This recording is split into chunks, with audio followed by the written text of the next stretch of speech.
हम सब यहाँ एक दूसरे को सिर्फ चित्रों से जानते हैं। आपको पता है, आपके घर वाले आपको सिर्फ आपके चित्र से जानते हैं।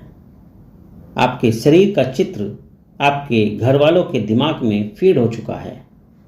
जैसे ही आप बाहर से आते हैं तो वे आपको घर में प्रवेश करने देते हैं, क्योंकि वे पहचान लेते हैं, या ये कह लीजिए जो दिमाग में उनके आपका चित्र छपा हुआ है उस चित्र से आपकी शक्ल मैच कर जाती है, तो आपको अंदर आने देते हैं।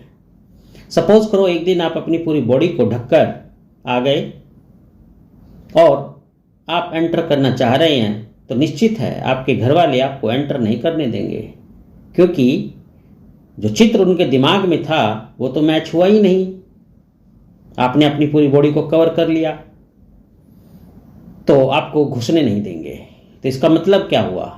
इसका मतलब यही हुआ कि आपके घर वाले, इवन आपके पैदा करने वाले भी आपको नहीं जानते।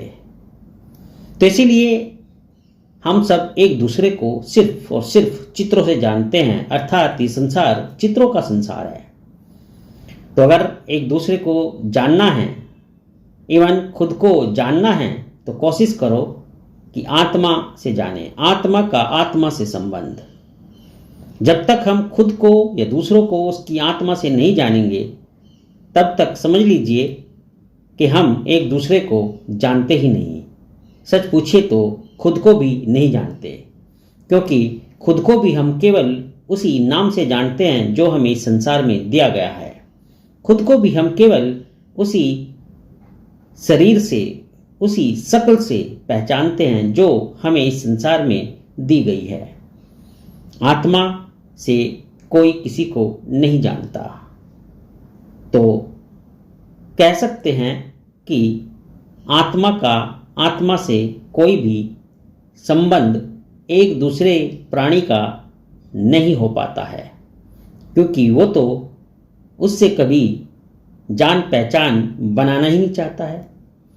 उससे जान पहचान बनाने के लिए खुद को इस संसार के मोह माया से थोड़ा सा तो हटाना पड़ेगा। कुछ पल के लिए तो अकेले में बैठ के खुद के बारे में सोचना पड़ेगा। और जब तक आप ये सब नहीं सोचोगे तो खुद का खुद से परिचय नहीं हो सकता। तो इसीलिए अगर कहते हो कि ये मेरा है, ये मेरा है, तो सच पूछिए तो वो आपका है ही नहीं, क्योंकि आप कभी उसके थे ही नहीं, ना आप कभी उसको जान सके और ना कभी खुद को उससे जोड़ सके।